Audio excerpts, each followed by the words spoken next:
test. So we are now live, and we'll just hold for a moment as our colleagues start to join us here. Hi, everyone. Great. We're just holding for a moment as we all are joining. If you have the chat open, please jump into the chat and let us know your name, where you're based. And we are talking about some great strategies we can bring to classrooms today. So if you are a teacher out there, administrator, community member working with students, feel free to also share in the chat what your connection is to the classroom. I'll open up the chat here. Hello, welcome everybody. Let's hold maybe one more minute, as I think some folks are still joining.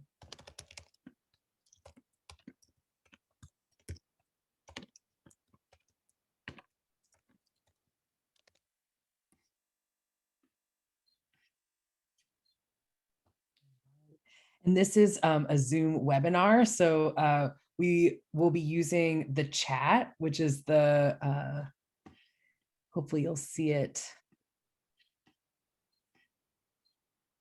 And let me just double check here. I'm seeing that the chat is disabled, so I'm going to change that.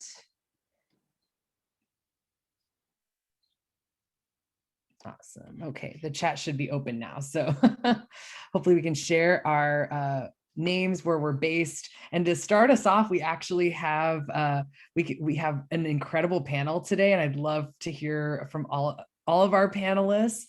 Just a quick hello. We'll start with Dr. Fatima Morrell, Associate Superintendent for Culturally and Linguistically Responsive Initiatives for Buffalo Public Schools. Hello, Dr. Morrell. Hello, hello. I am Fatima Morrell, and I am the Associate Superintendent for Culturally and Linguistically Responsive Initiatives in the Buffalo Public Schools. And I want to thank everyone for being here today. And I'm so excited for this opportunity to share our work and our journey. Thank you. Thank you. And I know that you are here with an incredible team. We're also joined by Genah Sosa, Coordinator of Curriculum Infusion and Diversity for Buffalo Public Schools. Hi, Genah. Hi, everyone. Thank you for joining. I've been looking forward to this for quite some time. So have we. And I know we are joined by two educators today. Genah Lasby teaches 11th grade U.S. history and A.P U.S. history. Hey, Genah. Hi, everybody. Really excited. I just want to say a shout out to Lewis J. Bennett High School of Innovative Technology in Buffalo. Absolutely. And we are joined also by Enadrienne Dubose, 12th grade English as a new language teacher for Buffalo Public Schools. Hi, Enadrienne. Hello. Hi, everybody. I'm so glad that you're here, and I hope you enjoy this webinar that we put together and walk away with great information. Wonderful. And I'm so excited to be joined also by my colleague, Joya, who is monitoring the chat. And we hope that you will also jump into the chat to share with us where you're based today. So as you're doing that, just to keep us moving into the content of today's discussion, wanted to let you know that at any point during the discussion today, you can leave a question for the panelists using the Q&A box, which has those two little chat boxes next to it. We'll be watching those and monitoring them, and we'll have about 10 minutes at the end of today's discussion for questions. The chat is now open, so if you would like to share a comment with the group, you just need to change the little blue section above where you're typing to all panelists and attendees. This is what we have cooking for the next hour. We're going to be hearing a lot of really helpful content looking at how the 1619 project from the New York Times Magazine has supported many classes as part of the initiatives at the Buffalo Public Schools, and make sure there's plenty of time for your questions as well. And this event's being hosted by the Pulitzer Center in partnership with Buffalo Public Schools. The Pulitzer Center is a nonprofit based in Washington, D.C., but working with journalists all over the world and outreach partners to raise awareness of underreported global issues. We do that through supporting journalists grants to journalists who are freelance, working for many outlets, or for staff journalists at news outlets all over the world, but also through outreach and education programs. What ties the stories we work on together is the idea of the underreported story. And these are stories that are just not getting enough attention for a lot of different reasons. Today, we're going to be looking at one of those stories, a story, an issue, a theme, a question, or questions that have been explored by over 30 writers, the 1619 Project. And what we're going to be doing is exploring how that project can support our schools.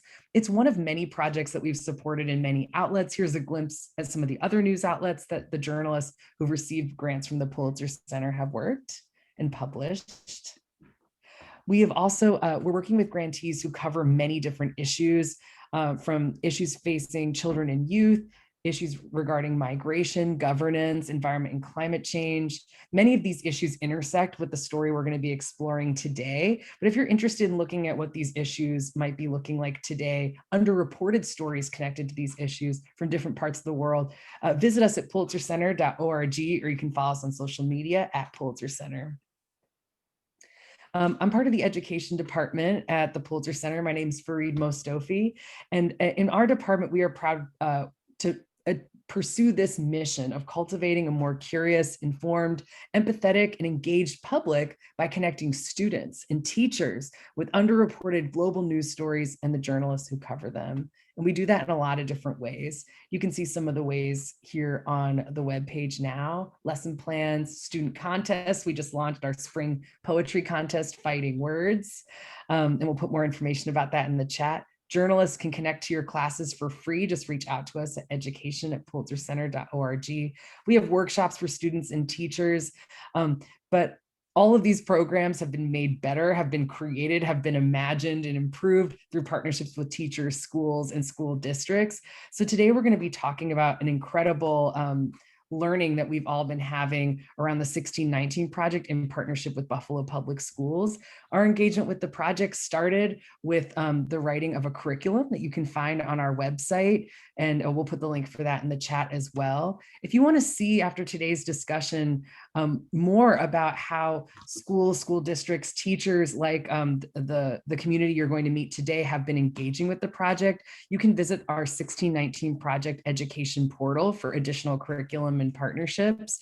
But I already know, I've seen what's coming, and we have a lot to chew on in today's hour. So with that, what I'd like to do is turn the floor over to our panelists to talk a little bit about the 1619 Project in Buffalo Public Schools. And as I stop sharing, to start us off here, I'm going to turn the floor over to Dr. Morrell to tell us about the vision for bringing the 1619 Project to Buffalo Public Schools. Thank you, Dr. Morrell.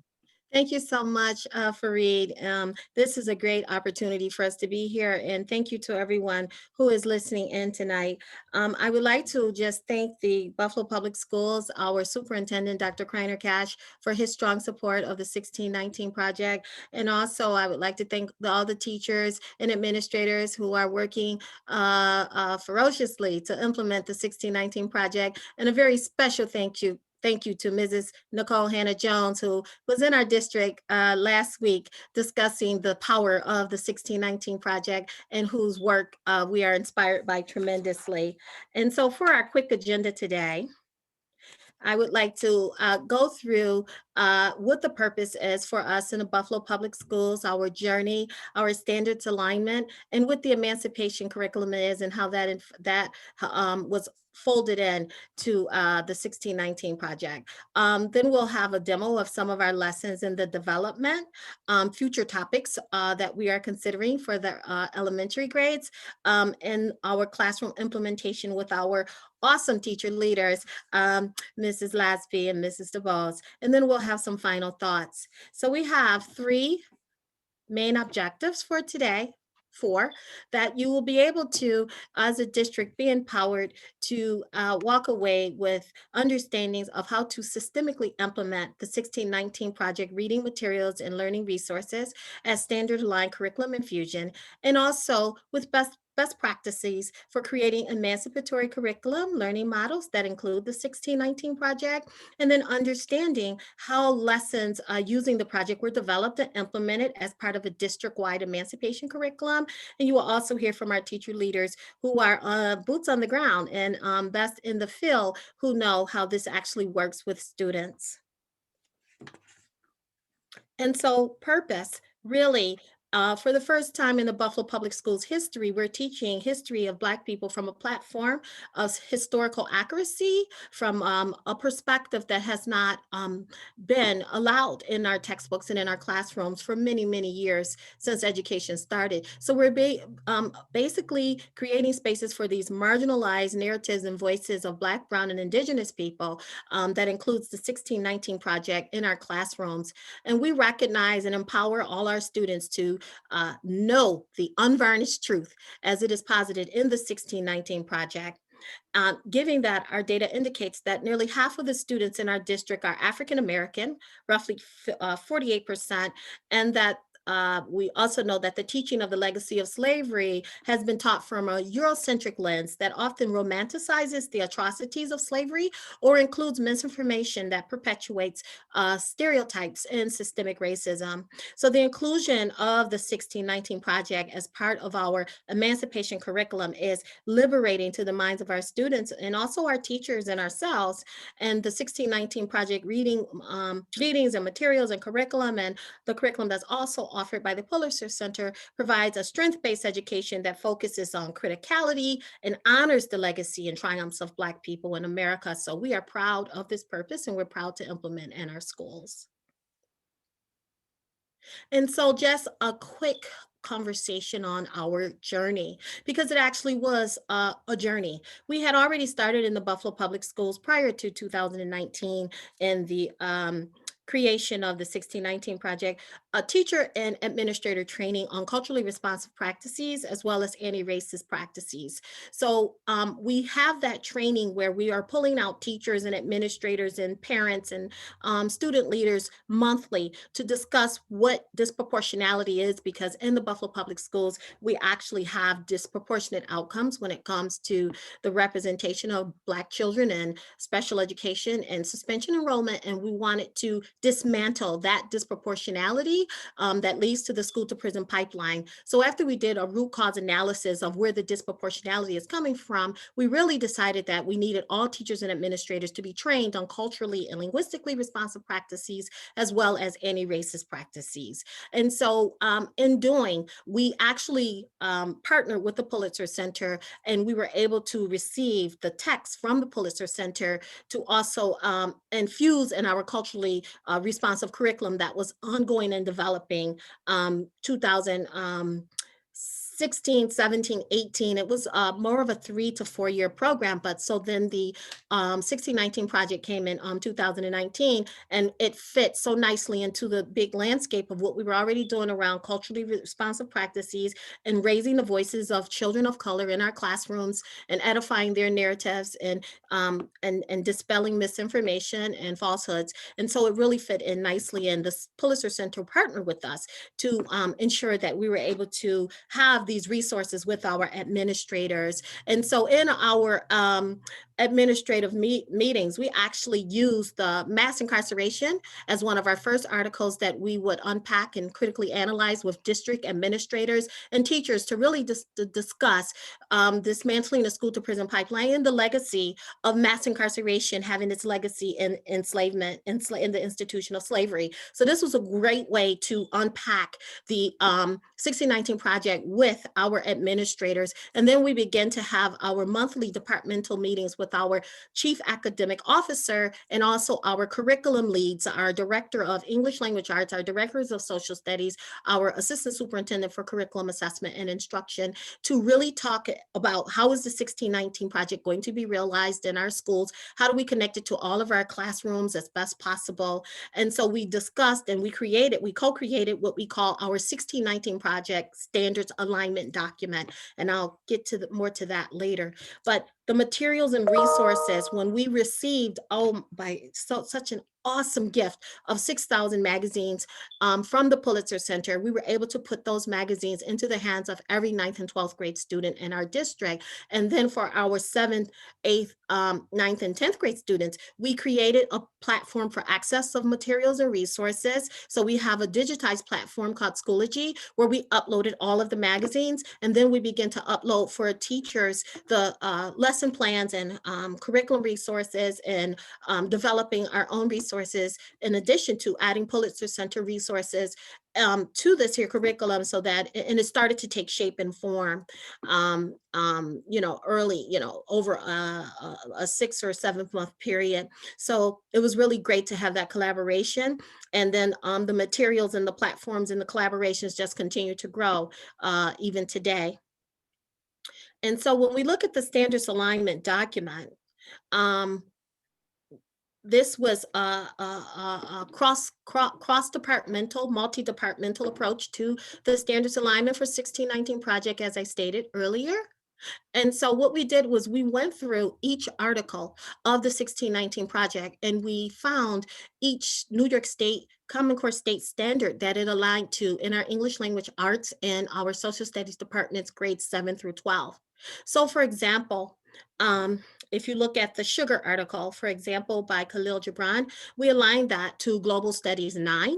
And we really looked at the state standard around at grade 9, the state standards around reaching efforts to reach the Indies resulted in the encounter between the people of Western Europe, Africa, and the Americas. This encounter led to a devastating impact on populations in the Americas, the rise of the transatlantic slave trade, and the reorientation of trade networks. So rather than reinventing an entire curriculum, what we do in Buffalo is called a curriculum infusion, so that teachers do not have to say, well, I don't have time for all of this because you're adding something extra on. What we're doing is saying, no, while you're also, actually teaching your regular social studies course, and you're addressing the standard interactions and disruptions, you're already teaching that. Please slide in this article and also unpack it in this way with our young people, so that they can have a multiple perspective on the the industry of the sugar industry, and the horrors of the Atlantic slave trade, and this other story that isn't told, because we know that even the stories that are being told in our classrooms, they're told from a really Eurocentric kind of lens. And so really going deeply into the impact on African Americans, the impact on the economy, and how the sugar trade built the economy of America in the West Indies.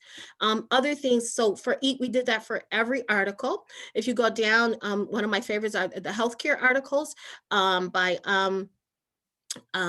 Villa Rosa, and also by Janine Interlandi, for example. And we looked at those at grade 10, and we already teach the Henrietta Lacks story in our grade 10 modules for English language arts. And so again, rather than adding, rather than saying here's something separate, we're saying continue to teach the Henrietta Lacks story, the life of Henrietta Lacks. But we also want you to add this medical inequality article by Linda Villarosa, and we want you to focus again in on those standards that actually you have to teach anyway. Cite strong and thorough textual evidence to support analysis of what the text says explicitly, as well as inferences drawn from the text, and so on. And then the whole broken healthcare system by Interlandi, again, looking at module 3 and looking at Henrietta Lacks and the life in the Tuskegee syphilis. So there was a whole, for the English 10 students, there's a whole unit planned around the healthcare and the broken healthcare system, and how the healthcare inequalities for Black and Brown people.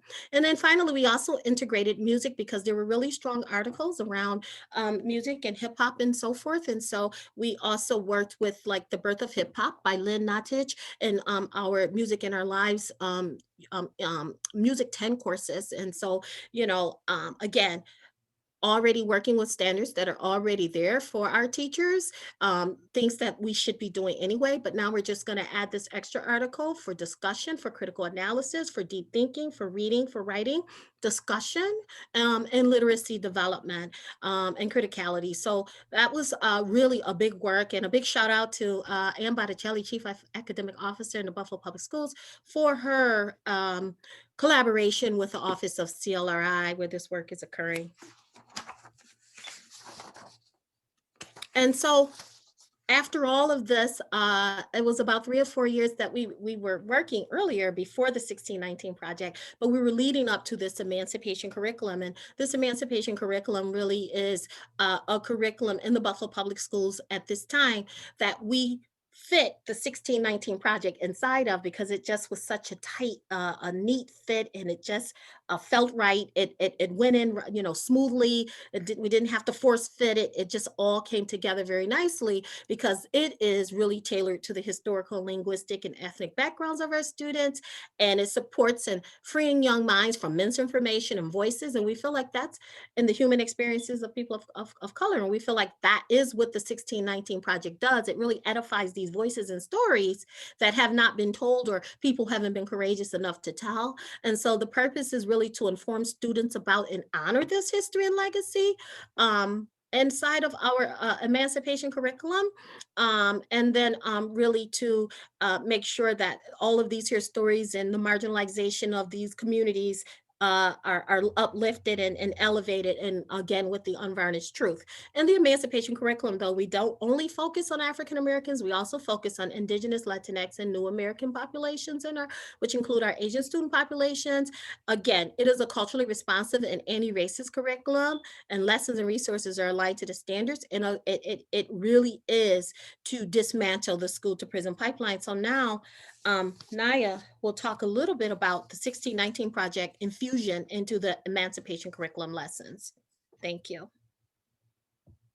Okay, so yeah, we're gonna dive a little deep into a few of these lessons, particularly at our 11-12 grade, and looking at the idea of America lesson, as it will open up here. So I'm going to do a brief overview of this lesson. There's quite a lot here, and we just don't have the time to cover it all. But this is written at the 11th, 12th grade. And of course, as Dr. Morrell mentioned, our lessons are infused into the existing curriculum.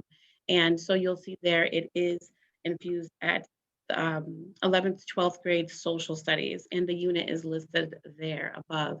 So as part of our lessons, we always include a brief summary that really just describes what the students are going to be learning and doing. So here it says, the lesson can be integrated into U.S. History and Government, Unit 10.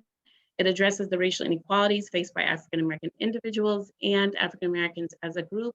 This lesson can also be integrated into Participation in Government, Unit 1, where it can be used to discuss, reflect, and debate on whether the principles of American democracy really apply to all people in America. So here are a few of the lesson objectives. Students are able to express their understanding of the contributions of enslaved Africans to the success of the United States. And then also we want to make sure that we include a writing piece in all of our lessons. So here students are going to write using text-based evidence to show how African Americans paved the way for other marginalized communities to fight against oppression. Essential questions, which of course are vital to all lessons for students to respond to throughout the lesson. So one of the three is the American ideal of all men are created equal true today? And of course, aligning to New York State standards in English and ELA and social studies. And we do have we use the Black Lives Matter guiding principle in all of our lessons as well, bringing you through some of our vocabulary. And of course, the text is the idea of America. And here indicates we always have, we always want to include teacher resources. Again, a one-stop shop. We want to be able to support and provide our teachers with everything that they need. So that is listed in the appendix at the end. And then our launch, which is going to, start our lesson, or start our students, thinking and really getting ready to dig deeper into the procedural steps, into the lesson. So you'll see here that they're going to discuss what values do you think the American flag represents, and do you think that those values apply equally to all people? Why or why not? Moving into procedural steps, they're going to read the excerpt, which I'll show you, and most likely many of you are familiar with, and then do a little debrief about the reading with some discussion questions. And then there's also a write then share, which I'm going to bring you to in a moment, which is a really quick writing piece. And of course, there's a video here, and then a quick debrief followed by the closure.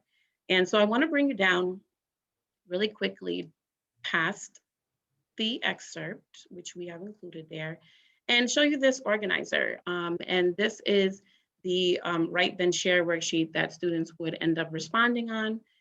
And then moving down, this would be the closing thoughts essay where they can respond on this piece of paper. Again, giving teachers everything they need to support them with teaching this lesson. So moving out, I want to go back to the timeline, which is, an area where there's these different resources that teachers can use to supplement with the lesson. So click on this button here. This would bring us to the excerpt, okay, for the idea of America from the Pulitzer Center. Bringing us back out, if we click on Nikole Hannah-Jones, this is a short 5-minute video, really just Daily Harvest, sharing, you have made my life where 10 Nikole times Hannah-Jones easier. talks about It's breakfast time, banana, almond, coffee, cacao. and I won't play that for you. In a special new issue, just the to New show York you Times Magazine that. is launching a series called. And then another resource we have, which I absolutely love, are the podcasts. And if you are not familiar with these, I encourage you, please, please, please go and check them out. Nikole Hannah-Jones hosts all of them. They are, of course, podcasts, they're just an auditory, but they are really engaging. And for the idea of America, the first episode is perfect to support that lesson, where she talks about the hypocrisy behind Thomas Jefferson and the ideal of democracy. So again, our timeline is very, very, very fast. I wanted to show you really quickly some of the lesson components for the idea of America. Coming back here. So besides from the idea of America, which is shown here on the right at the 11-12, we do have 2 additional here, 7-8. This is the middle passage, which is also, again, same format, aligning to New York State standards and infusing into the existing curriculum. In 9-10, we have the mass incarceration lesson as well. And before I turn it over to these awesome teachers, I did want to take a moment just to say, as Dr. Morrell mentioned earlier, we are, a lot of teachers say like, okay, 16, 19 articles is great, they are heavy. They are meant and written for high school and beyond, right? But that shouldn't stop us to be taking some of that content that are in those articles and saying, okay, where can we bring this down to the lower grades? And this is a chart that really just shows a few of the different literary works and articles that is in the 1619 project. And, again, taking those topics and the content there and bringing it into the lower grades. For instance, sugar, talking about where it comes from. We know all of our kids love sugar. So dig a little deeper with that, of course, being developmentally appropriate, and, talk about his connection to slavery and profit. Science, talk about pecans, the cultivation of pecans and how those originated from pecan trees, and an enslaved gardener named Antoine. Capitalism, at the middle school and home and careers, you're talking about business and entrepreneurship, talk about capitalism, pros and cons, and of course, Black Panther Party, they've always had just a negative connotation, but, they started the free breakfast program. And there's so many other things, you know, and having an impact on Black empowerment, you know, so taking time to you know, have real deep, true conversations that are not, you know, at the lower grades, you know, would be beneficial for our students. So 1619 is not just for our high school students.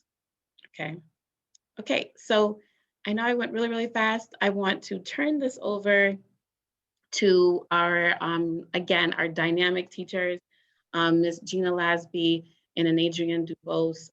So Genah is going to talk about the Tuskegee syphilis experiment that she did in her classroom. And Enadrienne Dubose is going to talk about the idea of America and share student reflections and artifacts and all that fantastic stuff with you. So I'll turn it over to Genah Lasby. Awesome. Thank you so much. Hello again, I'm Genah Lasby and I teach U.S. history and I also teach A.P. U.S. history. One of my general education U.S. history classes is also a co-teaching class. So it's an integrated co-teaching. So I do have students with IEPs in there as well. And this is a lesson that I taught to my general education class. And first of all, I'd just like to say I'm so happy to be a part of this team and to be in Buffalo where this is happening. And I just feel like we're taking such great strides forward that I'm just so proud of us. And I'm just really happy to be a part of it. It's something that I'm very passionate about. So before I knew of all these amazing lessons that they had made, I'm a social studies teacher. So of course I wanted to get my feet wet and create some stuff as well. So I got the magazines brought to my classroom by my director of social studies, not this year, but last year. And he kind of put it in our hands and said, hey, you know, we want to get this in the hands of our students and we want them to learn this stuff. And I am very fortunate to work for an awesome school and a great social studies team. And everybody was right on board with that. So this is a lesson that I taught this year. And when I was thinking of this lesson, we're in a pandemic right now. And a lot of my students were telling me how they didn't trust the vaccine and how they did not, trust the CDC and they weren't going to get it and their families weren't going to get it. And, all this stuff. And so it got me thinking. And I thought, you know what, let's talk about this. We need to create these safe spaces for discussions in our classroom. And what a great subject to teach them about and trigger it right on over into the 1619 project, article. So what I did was the Tuskegee syphilis study. The objective for this was to analyze and examine the 1619 project article, the Tuskegee syphilis experiment. And I hope I say her name right, Yagasi, to answer guided discussion questions about the long-term impacts and generational distrust in doctors and medical community by people of color. So my essential question, and this is really an overarching question that I love to use, and I think it's such a powerful one, is there one American experience? And, we might be able to have the conversation say, no, there isn't one American experience, but yet we've only been taught about one American experience, which is this Eurocentric idea of an American experience. But what about people of color? What about our Native Americans? What about our women? What about all these people that are left out?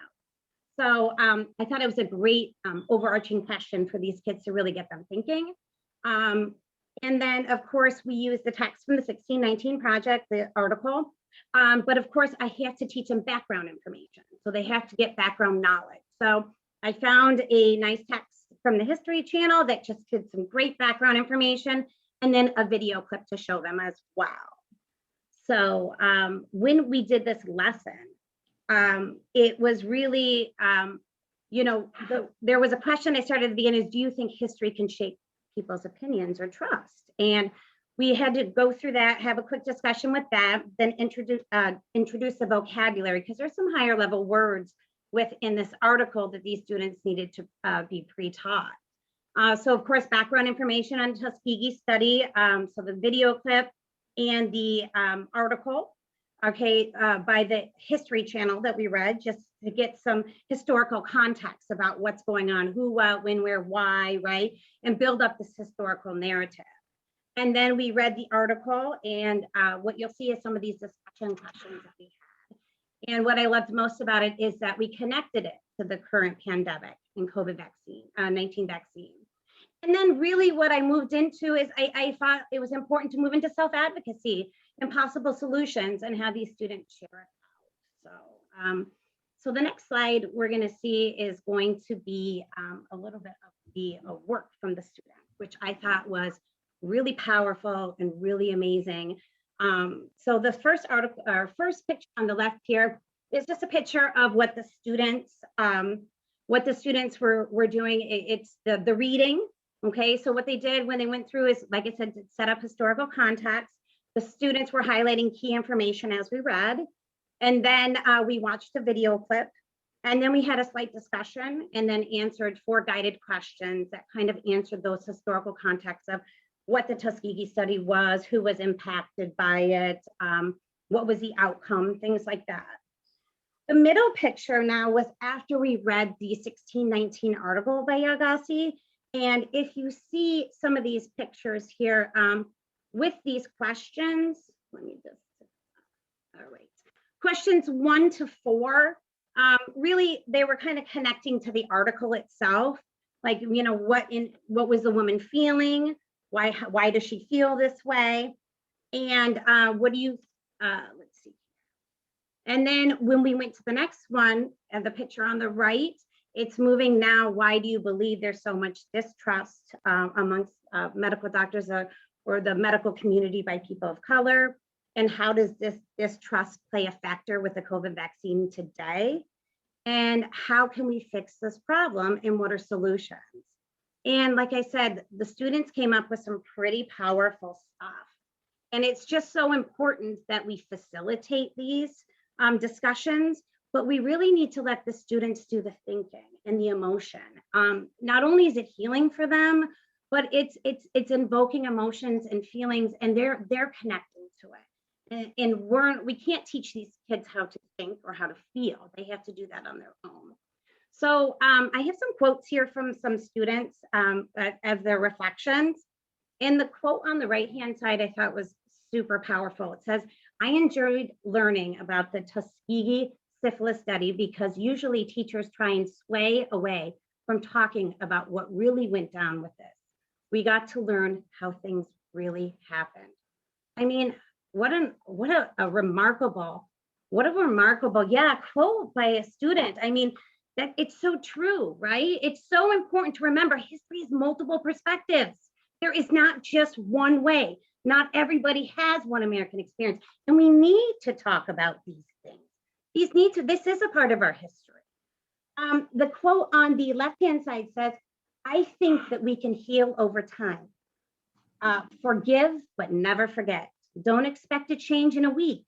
This is something that will take years to heal from. And we shall see its side effects still today." I mean, how powerful, again. And I want to let you know that some of these answers and quotes on here are from our special education students. And to me, it just shows, like I said, how powerful this is, that it's very in depth. They were coming up with really powerful responses. They were super engaged with it. And sometimes students can be quiet on topics. However, this lesson had a large active participation. And I will let you know that I was virtual when I did this lesson as well. And so, you know, sometimes it's hard to get really amazing engagement when it comes to virtual, but the students really, really identified with this. I had one student tell me that, wow, I always knew I was afraid of doctors. I always knew my mom was afraid of doctors. And I always knew I had this fear of it, but I couldn't explain why. And I didn't know why. And this makes sense now. So it's so important for them to have a voice and to feel like they're a part of something. So then we can go to the next slide, which was my takeaway. Takeaways, yeah. So I just felt like the students really identified with the article and understood the women's distrust. Students made powerful connections to the pandemic today. And it also created an introduction for really insightful discussions with the students, and they felt included and they felt heard. And that's so important for our students, all students, to feel that way. So some could identify with the main character. And I really feel like it opens, this article specifically opens the door for educators to have critical discussions in a safe space where educators in a healing can really begin.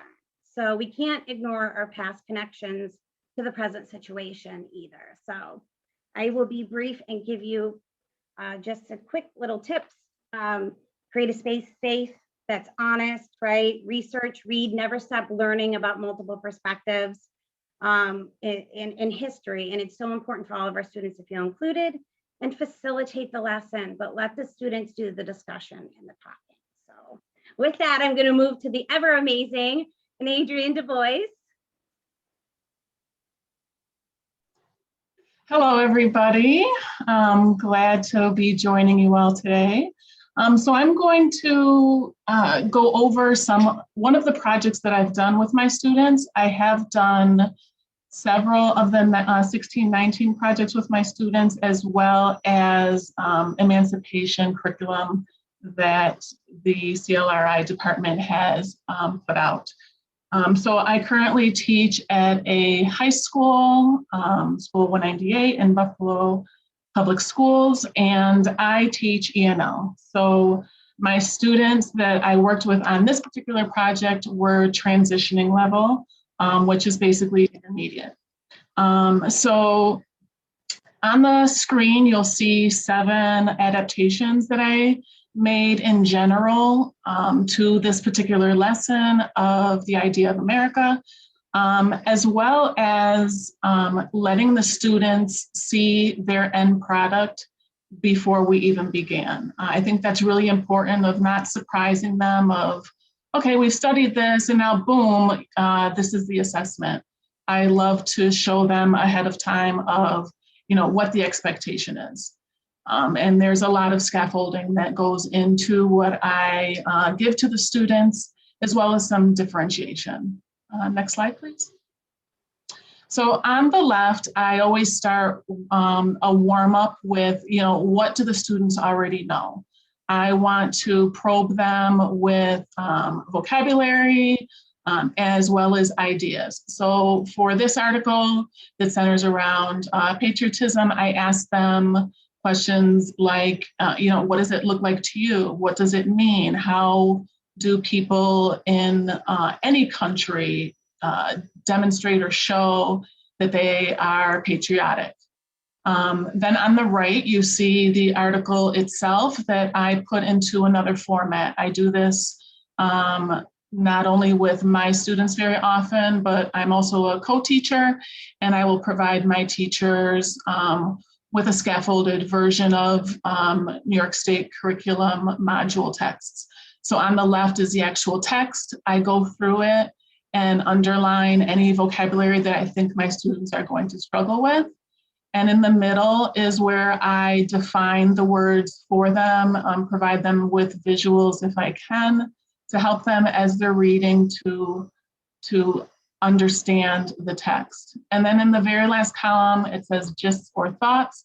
So what I do with the students is, after we've read a paragraph, I present them with, okay, so what was that about? What did we read in that paragraph? What is the message? And so as they're going through the article, they're summarizing their thoughts, and then we move on past that. So next slide, please.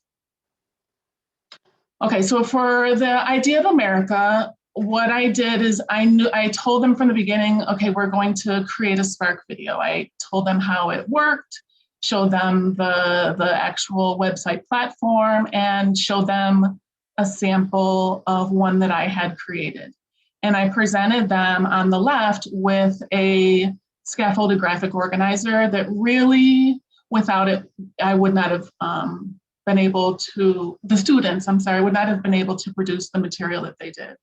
So on the left, I'm sorry, I'm going to go to the one at the top that has all the colorful stickies. So that is Google Jamboard.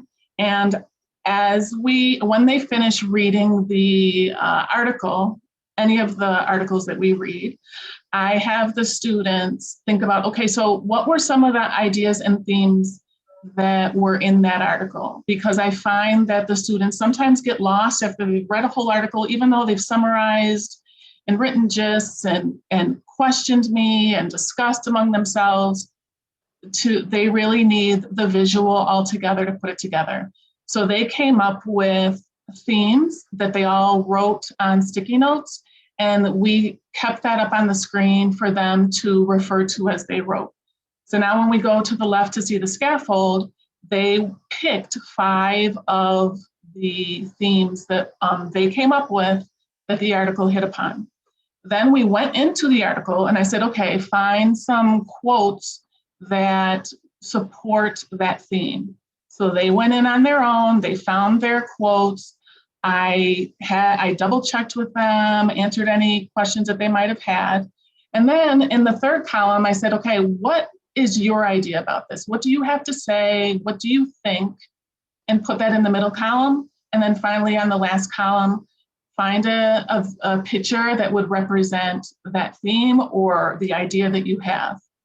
And so on the right side of the screen at the bottom, I will show a 30-minute clip of a student who created theirs. And on the left is their picture or in the background. On the right or in the forefront is the quote from the article. And then the verbal, their verbal thoughts are what they actually spoke. So this video will be from an African. Sorry, go ahead. Black people didn't have rights. Without Black people suffering, other people would not have rights today. What house did slaves get to build themselves? Would slaves ever fly a flag? They were upset at how they were treated. Black joined the army so they could fight for their equal right and freedom. Who would work so hard without paying? So her last question, it got cut off, was who would work so hard without pay? So everything that she said was her idea, her interpretation of the quotes in the article. And each student created their own Spark video. I have had the students on other projects create murals where they are gathering photographs and drawings as well as quotes and words. I've had them create art. I've had them create rafts where they take on the perspective of a person in the article or the story. And I've had them write essays, and all of it is just wonderful work. Next slide. On the left is a photo of a drawing that one of my students drew when we read one of the articles. And then what I think was so important that I always try to hit upon on the right, again on Jamboard, is I have the students tell me, okay, how is the history of African Americans and slaves similar to the history and present struggles of immigrants? Because I'm teaching immigrants, about half of my students are from Africa, the other half are from Asia. We're all brown and Black in my classroom, but I know that they're from other countries. So why is this important to them? And they were able to really come up with striking thoughts and verbalize that the struggles that African Americans and slaves have had are struggles that immigrants have had as well. And my African students, they're like, you know, I'm dark skinned. Other people think I'm Black and I'm not, or I'm sorry, African American and I'm not. They have expressed that we have our own culture and our own feelings. So again, why is the African American history important to them? So my takeaways are, don't underestimate your students' ability or interest in the 1619 readings. Choose excerpts if needed. I've done complete articles and I've done excerpts. do have your students make a connection with themselves, their culture, and or their community. And just give your students the opportunity to shine, set them up for success, give them lots of different opportunities to show what they know. They're doing the readings, they're writing about it, they're speaking about it, and they're using all different kinds of modalities to create some kind of project at the end. I can't remember if I have another slide. Can you pass it on? No? Okay. So thank you. I hope that what I shared was very helpful. Oh, and I forgot to mention that a lot of my A&L students are also special education students. So if these students can do a wonderful job, your students can as well. Awesome work.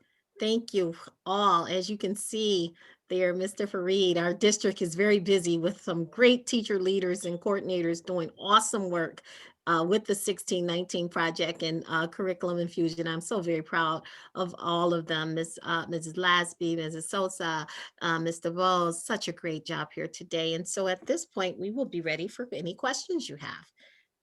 Thank you so much. Joya, you want to take the first one? Absolutely.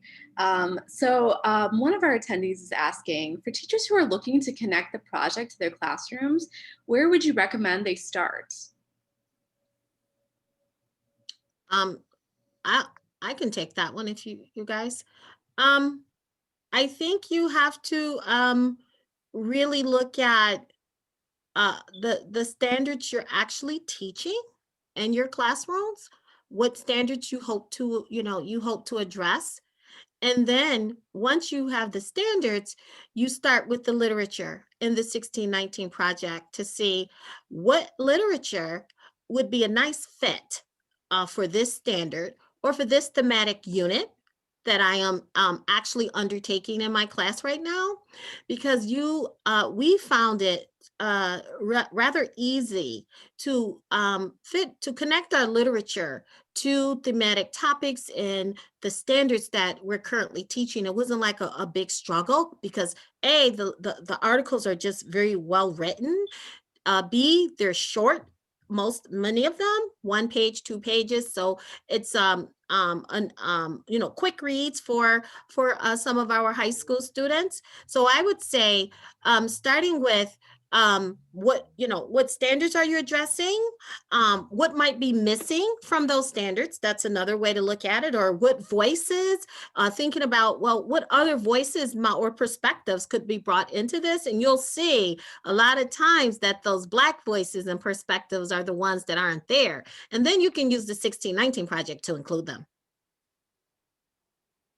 Thank you so much, Dr. Morrell. I'm going to combine 2 questions here, one from Jahari and one that was submitted anonymously. The questions are about curriculum for K through 2, like is there one? And also a question about different ways that students might be able to engage with the project. For example, if they don't feel comfortable with art, what other ways there might be. I'm wondering if Naya, you could start this one off and then whoever wants to follow. Naya, could you start with that one? How would you connect this to K through 2?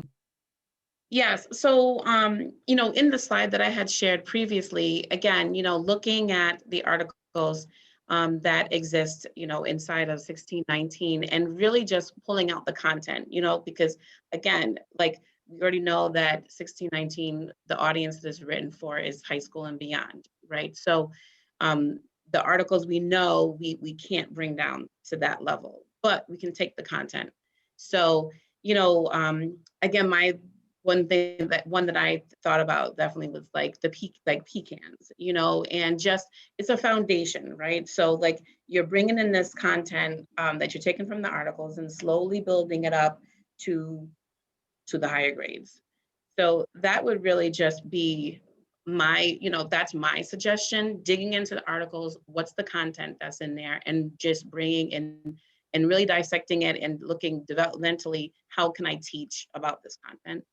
And then as far as the question around art, I know, and I've come across a couple students right there, which is like, I can't draw. And they're just very hesitant and resistant. So, in this, arena virtually, and especially with technology, like there's so many different ways to show like artistic expression. So, Adobe Spark, which is something that, Ms. Dubose showed, and, in my opinion, that's perfect, and Adobe Spark has many, many different, I could say different types of formatting that you could be able to use and bring into the classroom. And then there's other digital, programs out there too that could be used. But that's my thought. Take it digitally and make the kids tap into some technology because they already do it. So. Thank you so much. And continuing to think about what this might look like in the classroom. So there's a question about different ways to differentiate, but also a question came in that I'll just read the question. What do I say to a student who points out, who basically have maybe respond emotionally to some of this content, who might be concerned about, maybe what do I say to students who say, for example, there are people who come to the U.S. illegally or who came using through different ways of migration, and how do I make those connections where I might feel distant from this history of the enslavement of Black people in this country? How do we navigate pushback from our students, questions about the content? Maybe Genah and Enadrienne, could you start with any experiences with that or advice for teachers who are concerned about when students are concerned or grappling with the content in the project? Yeah, so, every year as you present this information and as you go through the year, you're going to have students who bring up difficult questions, difficult topics, and hopefully open up to you and express some of their fears or concerns or personal experiences. And, don't be afraid to have those conversations and engage with them instead of perhaps cutting it short because it might seem a little, too touchy of a subject. So, welcome their ideas, create that environment in your classroom where their ideas are accepted. And, don't be afraid if you're not exactly sure to say, I don't know, let me look into this a little bit more. What I've done in the past when kids have those kinds of questions is I open it up for a discussion with the other students, and it becomes sort of like I don't want to say therapy session, but a mindfulness session around what other students might have similar experiences. I always share my personal experiences with them.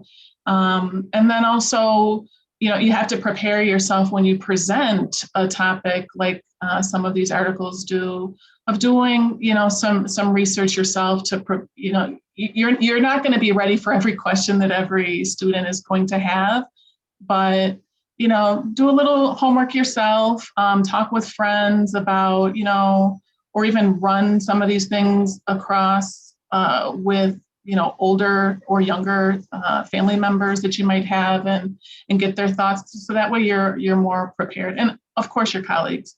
And so, like I said, you're not going to be ready for everything, but you can problem solve through it. Mm-hmm. Great, thank you so much. So the next question I'm going to direct at Dr. Morrell. How would you support white teachers who are concerned about teaching this content? Do you provide or maintain training for teachers that challenge their own perceptions on race? Oh, absolutely. So in my opening, I talked a lot about the teacher training that has to be coupled with the delivery of this here curriculum and any culturally responsive curriculum.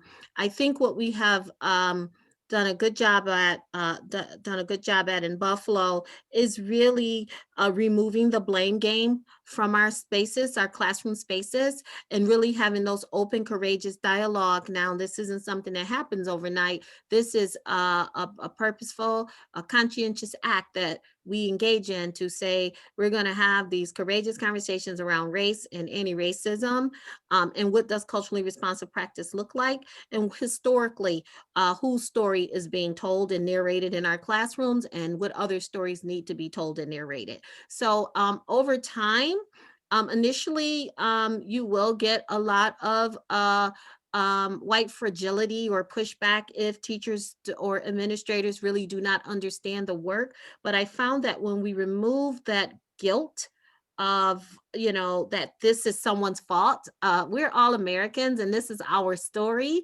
and no one is being blamed for the state of our country, or the history of our country. What we're saying is that let's recognize and let's be honest and have have a truthful conversation with our young people. But I think having those dialogues and removing that shame and that guilt and that blame, and kind of taking that out of it and saying, let's just really teach and bring truth to power. But you have to have those trainings, absolutely, around culturally responsive practice, around teaching practices that are engaged in anti-racist pedagogy and a pedagogy of liberation. So I found that over time, our teachers they've brought in overwhelmingly, but it wasn't always that way. So you have to start somewhere, and you have to start with your leadership that really says to teachers, it's okay if you teach this. It's fine. And you will make mistakes. You will make mistakes when you're teaching about any culture, and especially a culture that has been so denied, such as Black history, right? You will make mistakes, but I am your administrator and I support you, and I'm gonna hold you up as long as you're on the right side of doing the right things for our children. And teachers have to be empowered in that way to teach these lessons.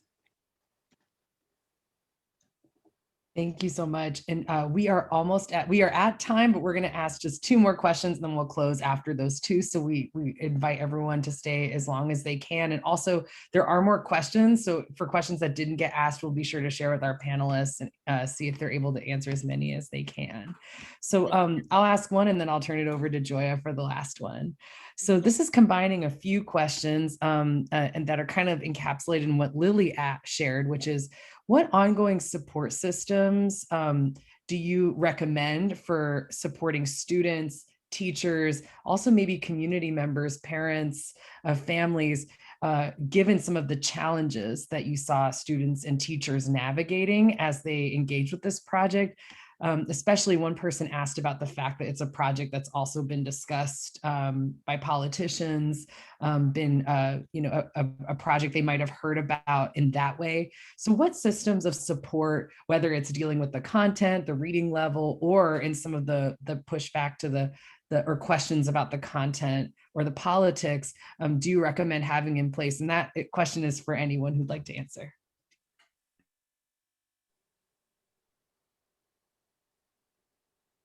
Well, I'll ask Nye to jump in a moment, but I'll just start by saying that we have to continue to empower our teachers to know that it's a different way of it's different content that maybe you've never taught before, but we're a resource here for you. And so if you need that support, if you need that help, you actually have it and you need to ask for it. But we also, in creating the Emancipation curriculum, we also have a wealth of resources that are public on our website that teachers can go and educate themselves. Parents, the reason why we have those timelines is because not every parent is going to go teach a lesson, but parents will be able to go onto those timelines and say, hey, this is a really cool podcast that I didn't know existed here, or this is an excerpt of the larger reading. Maybe I don't have time for the larger reading, but I can read this excerpt to get the gist, or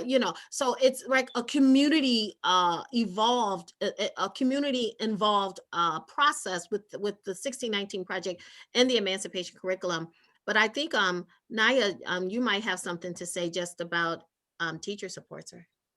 Yeah, and actually, Dr. Morrell, I was thinking the same things. With the rollout of 1619 and Emancipation curriculum, it wasn't just a shoot it out and post it up on the website. There was like plenty of different, opportunities for us to bring it to district, to the district, to the community, to parents, through parent meetings and through some of our, like Dr. Morrell had mentioned before, disproportionalities, and and bringing it even to into schools, individual schools, and bringing it to their teachers and helping them navigate it and really dig into it, because it is a lot, and we want to be able to, when we were creating all of the lessons in the curriculum, we thought to ourselves, how do we put this in a way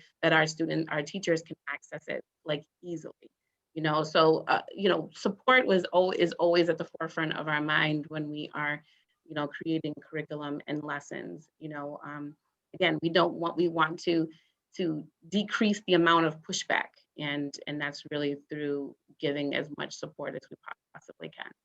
And really, by unpacking it with our principals first, we allow them to be empowered to kind of carry our messaging around 1619 Project into the school communities. So really, by starting at the disproportionality meetings and the mass incarceration lesson, and pitching it to the administrators who are in charge of their schools, by getting their buy-in, it really helps to alleviate a lot of the pushback that could come from something like this rollout. Great, thank you so much for your response. And I'd love just to share one final question. It seems that many attendees are really moved by the work that you've done in your classrooms and the work that you continue to do in collaboration with the 1619 Project. Is there a way for attendees to connect with you in the future? Is there a point of contact where they might reach out to you and seek advice on how to incorporate some of these materials or ideas into their classroom instruction? Yeah. Yes. We can put, we're the office of CLRI.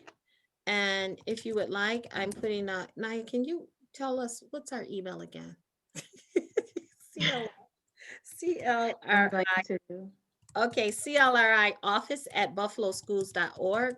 Yeah. You can always email, the whole office will get your emails, and then we can connect you to the various resources that you would need.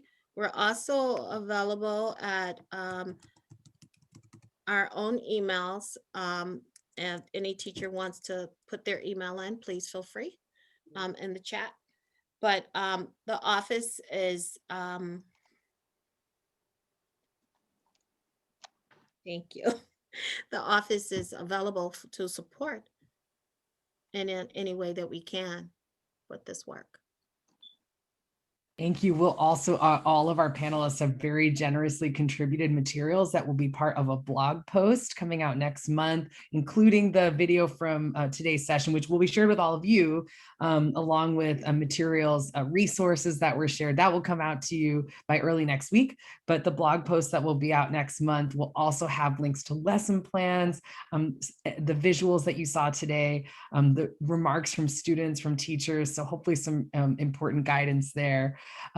We want to thank you all so much for joining us, and maybe we could close with, if there was one word or phrase that you want to leave students with today, or with students, our participants with today, about your takeaways from engaging with the 1619 Project with your teachers and students, what would be that word or phrase? I'd love to hear from everyone. How about we start with Genah? Do you mind going first? Sure. I would like to say moving. To me, that was everything was just moving. It was empowering. I don't even know if I could go with just one word. It was so many. Thank you. How about you, Ms. Dubose? I would have to go with the word fearless. You've got to be strong to make the students strong. And there will be chatter from other people and maybe some negative thoughts, but I feel like I am doing my students such a service to learn things that so many students, and myself as when I was a student, did not learn. So no fear, you can do it. The material is awesome. Thank you. Naya, over to you. I think I would choose exposure. And just with thinking that, you know, as teachers, as educators, we really need, it's our duty to expose our students to as many different perspectives and information, and really let them just dissect it. And, you know, that's my big word, I think, exposure. Thank you, Dr. Morrell. And my word would be life-changing, because we know that once our students are exposed to their true histories and stories and their contributions, we know that they are elevated to change, in many cases, the trajectory of their lives when they know the truth about who they are, and that they will be empowered to contribute to our American democracy in ways that we can only imagine, but that are just infinite potential. So life-changing is this word. Thank you.